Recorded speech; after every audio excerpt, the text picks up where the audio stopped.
हर हर महादेव दोस्तों। आज फिर हम एक कंट्रोवर्शियल टॉपिक पे चर्चा करेंगे। टॉपिक का नाम है कालसर्प दोष, या फिर उसको कह सकते हैं कालसर्प योग। ठीक है। हम इसके बारे में जानेंगे कितने प्रकार के कालसर्प दोष होते हैं, कोई क्लासिकल रेफरेंस है इसका या नहीं है, हमारे किसी ग्रंथ में इसके बारे में दे रखा है कि नहीं दे रखा है, और एक कुंडली भी चर्चा करेंगे क्योंकि एक कुंडली आई थी। फ्रेंड ही है एक हमारे, उन्होंने पूछा है कि कुछ पंडित कहते हैं कि कालसर्प दोष हैं मेरी कुंडली में, कुछ कहते हैं कि नहीं है। तो उनकी कुंडली भी हम चेक करेंगे। ठीक है। तो दोस्तों, सबसे पहले आप ये व्हाट्सएप का मैसेज देखिए।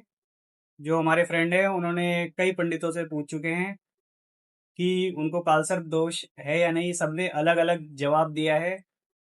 आज हम उनकी कुंडली पे चर्चा भी करेंगे और उनको एग्जैक्ट बताएंगे कि उनकी कुंडली में कालसर्प दोष है या नहीं है। ठीक है।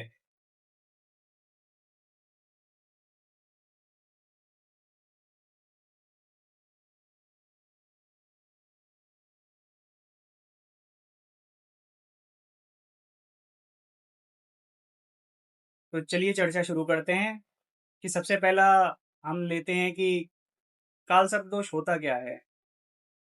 काल सर्प दोष जो होता है एक्चुअल में राहु और केतु के से बनता है। इसमें क्या होता है कि राहु और केतु के एक्सिस के एक हाफ में कोई प्लेनेट नहीं होता और दूसरे एक्सिस में लगभग सारे प्लेनेट आ जाते हैं। लगभग नहीं, सारे ही प्लेनेट आते हैं। तो उससे काल सर्प दोष या काल सर्प योग बनता है। ठीक है। इसका कोई क्लासिकल रेफरेंस नहीं है किसी भी टेक्स्ट में, पर इसमें देखने में आता है कि हाँ, इसमें कुछ इसका प्रभाव मिलता है, ऐसा देखने में आया है। इसीलिए बहुत सारे ज्योतिषी इसको यूज़ करते हैं। हम भी एक हद तक यूज़ करते हैं, बहुत ज़्यादा इसका यूज़ नहीं करते। अब इसमें कालसर्प दोष कितने प्रकार के होते हैं, मेजरली जो होते हैं, क्योंकि हमारी कुंडली में 12 भाव होते हैं, इसीलिए जो कालसर्प दोष होते हैं वो 12 प्रकार के ही होते हैं। अब उनके अलग अलग नाम रख दिए गए हैं, कोई अनंत, पद्म, वासुकी, काल सर्पदोष, इस तरीके से अलग अलग उनके नाम रख दिए गए हैं। हम बेसिकली दो ही तरीके के मानते हैं, जिनको मैं बोलता हूँ कि एक उदित काल सर्पदोष और एक अनउदित काल सर्पदोष। अब हम कुंडली के माध्यम से आपको बताएंगे कि काल सर्पदोष कैसे फॉर्म होता है, और आगे अपने जो मित्र हैं उनकी कुंडली पे भी चर्चा करेंगे। तो चलिए देखते हैं। तो चलिए दोस्तों, सबसे पहले एक कुंडली बना लेते हैं।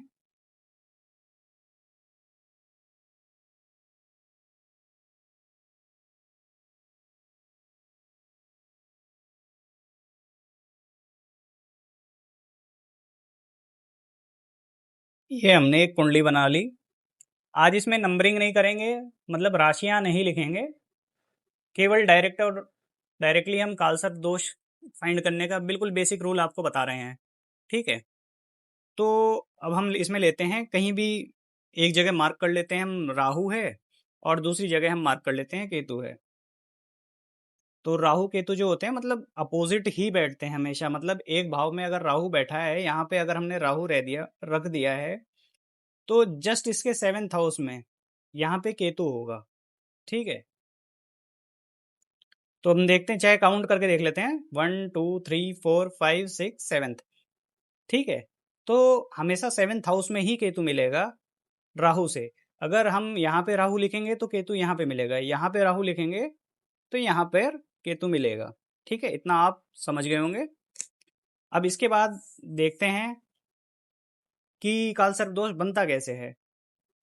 बनने का जी तरीका ये होता है कि मान लेते हैं कि राहु और केतु यहाँ पे लिखे हुए हैं, और लगभग एक एक्सिस हो गया, मतलब या तो सारे के सारे प्लेनेट यहाँ पे होंगे या यहाँ पे होंगे, तो वो कालसर्प दोष बनेगा। ठीक है। अब हम मान लेते हैं सारे के सारे प्लेनेट, जैसे सूर्य, बुध, गुरु, शनि, शुक्र, चंद्रमा। 2 3 4 5 6 7 8 और एक प्लेनेट हमारा बच गया है मंगल। मंगल को यहाँ लिख लेते हैं।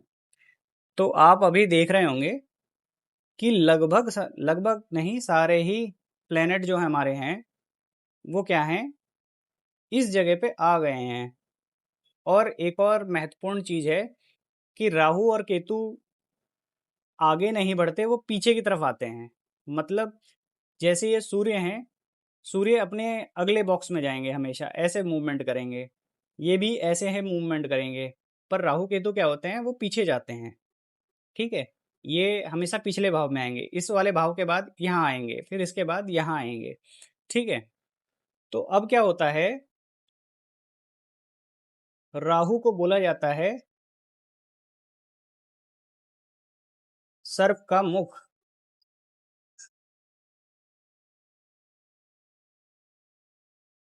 ठीक है, और इसको सर्प की पूंछ बोला जाता है। केतु को पूंछ बोला जाता है। तो सर्प जो है अपने मुख से सब कुछ खाता चला जाएगा। मतलब जितने भी प्लेनेट यहाँ पे आते जा रहे हैं, इन सबको खा जाएगा। इनका जो बल होगा वो निष्क्रिय ही करेगा, एक तरीके से उनकी पावर को समाप्त करेगा। ठीक है, इसको हम बोलेंगे उदित काल सर्प दोष। मतलब यहाँ पे क्या हो रहा है कि राहु से केतु के एक्सिस में, राहु के राहु क्योंकि पीछे मूव करेगा तो सारे के सारे प्लेनेट इसी जगह पे हैं, तो ये सभी प्लेनेट के बल को समाप्त कर देगा। तो ये होगा हमारा उदित काल सर्प दोष। अब इसी प्रकार हम एक और कुंडली बनाते हैं।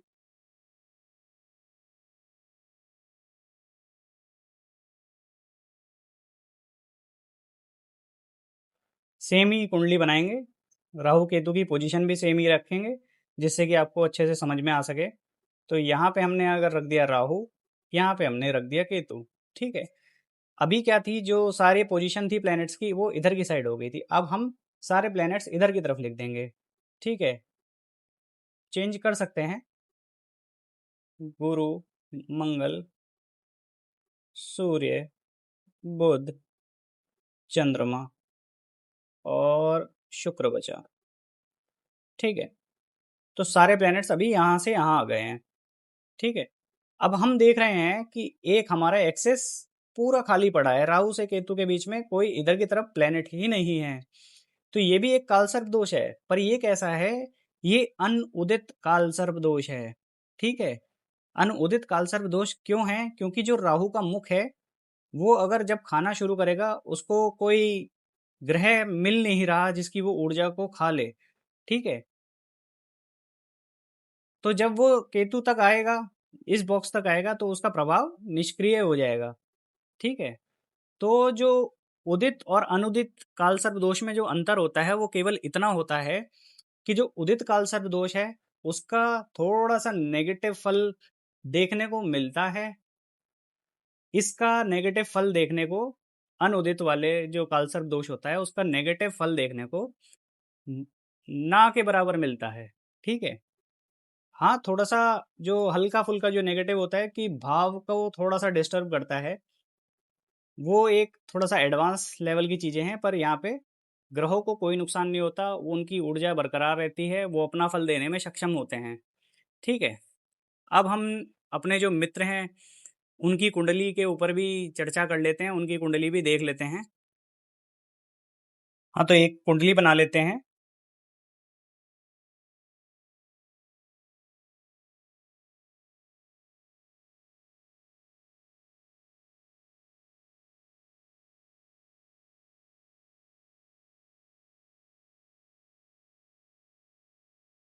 ये कुंडली हो गई।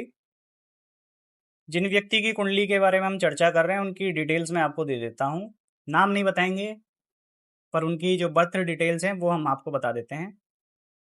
उनकी डेट ऑफ बर्थ है 30 दिसंबर 1991, 9:39 AM।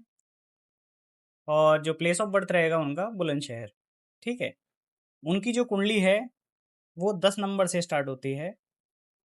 तो अभी हम नंबरिंग कर लेते हैं, 10 11 12 1 2 3 4 5 6 7 8 और एक 9।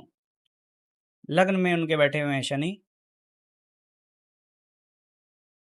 12th हाउस में है उनके यहाँ पे सूर्य और राहु। यहाँ पे हैं उनके शुक्र, मंगल, बुध, चंद्रमा, गुरु और यहाँ पे हैं उनके केतु। ठीक है जी। आप भी किसी भी सॉफ्टवेयर में डाल के ये डिटेल्स को वेरीफाई कर सकते हैं, कुंडली चेक कर सकते हैं। देखिए हमने आपको बताया था जहां भी राहु होगा, देखिए राहु यहाँ पे सिचुएटेड है, उससे सप्तम भाव में हमेशा केतु मिलेगा आपको। आप चाहे गिन सकते हैं 1 2 3 4 5 6 7। ठीक है, सप्तम भाव में केतु है। अब हमने आपको सिखाया था दो तरीके के कालसर्प दोष होते हैं। एक होता है उदित कालसर्प दोष, एक होता है अनउदित कालसर्प दोष। ठीक है, दोनों का ही कंडीशन एक ही थी कि एक साइड में सारे ग्रह होते हैं राहु से केतु के बीच में। अब आप इनकी कुंडली में देख पा रहे होंगे, राहु यहाँ पे है, केतु यहाँ पर है, और इनके बीच में एक प्लेनेट यहाँ पे हमें सूर्य मिल पा रहा है, एक प्लेनेट हमें शनि मिल पा रहा है। और इधर की साइड हम आएंगे तो यहाँ पे तो एक दो तीन चार चार प्लेनेट हमको इधर की साइड मिल रहे हैं।